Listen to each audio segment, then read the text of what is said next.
Bizim ən qədim mənbələrimizdən biri olan Səvabul Ə'mal Şeyx Səduq Rahiməhullahın kitabında səhifə 78-də bu çapla 16 və 17 nömrəli hədisləri oxuyuram. Deməli, İmam Cəfər Sadiq əleyhissalam Harun ibn Xaricə nəql eləyir imamdan. Həcci bölür iki qismə. Üçüncü qismi yoxdur. Və 17-ci hədisdə həmən bu 16-nın məzmununda da amma başqa kəlmələrlə. Yəni, həcc iki hissəyə bölünür. Üçüncü hissəsi yoxdur.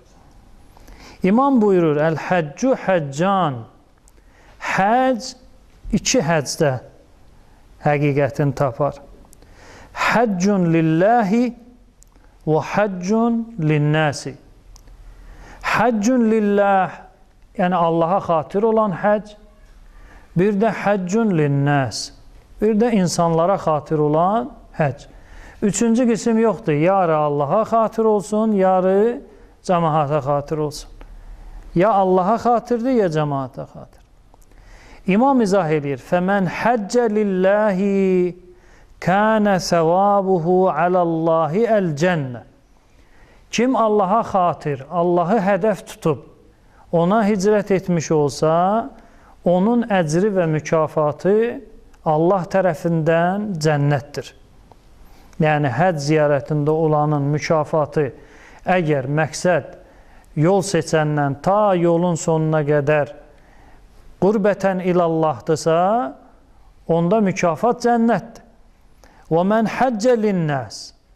Amma çox təəssüflər olsun ki, bəzi insanlar var ki, onların həcci insanlara xatirdir. İnsanlara xatir, ona 17-ci hədisdə biraz başqa kəlmələrlə daha aydın gələcək ki, hansı nahiyələrdən. Bir nəfərin əgər məqsədi, niyyəti, hədəfi, həcc ziyarətində insanlar olmuş olsa, İmam buyurur, kənə səvabuhu ələn-nəs yevməl-qiyamə. Qiyamət günü əcrini, savabını və bu əməlinin mükafatını kimdən alacaq? İnsanlardan. İnsan tələb eləyəcək həccin cənnət. Amma ona nida gələcək, ona xəbər veriləcək ki, ey filan, sən həcc etdikdə məqsədin cəmaat idi. Cəmaatı nəzərə alıb sən həccə gəlmişdin. İndi də get kimi nəzərdə tutmuşdun, filan kəs, filan kəs, filan kəs. Bu insanları nəzərdə tutub sən bu müqəddəs yerə qədəm qoymuşdun. İndi isə get onların yanında onlardan mükafatı tələb elə, əcrivi tələb elə ki, gözlə onlar sənə nəsə verəcəklər. O da mümkün olmayacaq. Çünki həmən o insanlar bu insandan daha çox köməyə ehtiyacı olacaq. Bu bir hədis. İkinci hədisdə eyni məzmundur ki, həcc iki qismdən ibarətdir. Başqa bir ravi nəql eləyir. Seyfut Təmmar adında İmam Cəfər Sadiq əleyhissalamdan buyurur, eşitdim. İmam Cəfər Sadiq əleyhissalam belə buyurdu. Mən həccə yuridullaha əzzə və cəl, la yuridu bihi riyəən və la sümətən, ғəfərallahu ləhu əlbəttətə. Mənası belədir ki, əgər bir nəfər həccə gedə, həcc yoluna çıxa və onun məqsədi Allah ola və bu Allah ola məqsədlə onun əksini də imam qeyd edir.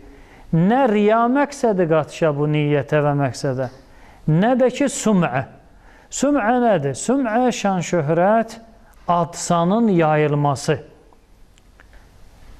Yəni, mənə həcc desinlər, məni müqəddəs yerlərə getmiş insan kimi tanısınlar. Bu tanınmaq şövqi, istəyinə deyərlər süm'ə ərəb dilində. Məsələn, başqa bir kəlmədə deyərik ki, filan ləhu süm'ətun tayyibə. Filan kəsin gözəl adı var, yaxşı adı var. İnsanların dilində zikr olunanda xeyirlə zikr olunar. Amma əksində deyəndə deyirik, filan ləhu süm'ətun seyyiə. Filan kəsin adı, filan kəsin zikri insanların dilində yaxşı zikr olunmaz. Xülasə, bir nəfər həccə gedə və məqsədi Allah ola və bununla yanaşı riyakarlıq və süm'ə məqsədi olmaya, İmam buyurur ki, qəfərəllahu ləhu əlbəttə. Yəqin bilsin ki, həmən şəxsin günahlarını Allah Teala bağışlayacaq. Yəni, bu da o deməkdir ki, həcc bölünür iki hissiyə, bir qismi Allaha xatir, bir qismi insanlara xatir. İnsanlara xatir olan hansı oldu? Riyakarlıq və ad üçün çalışmaq. Yəni, məqsədi cəmaatdır ki, cəmaat desinlər, filan kəs həcidir, filan kəs həcc ziyarətində olub.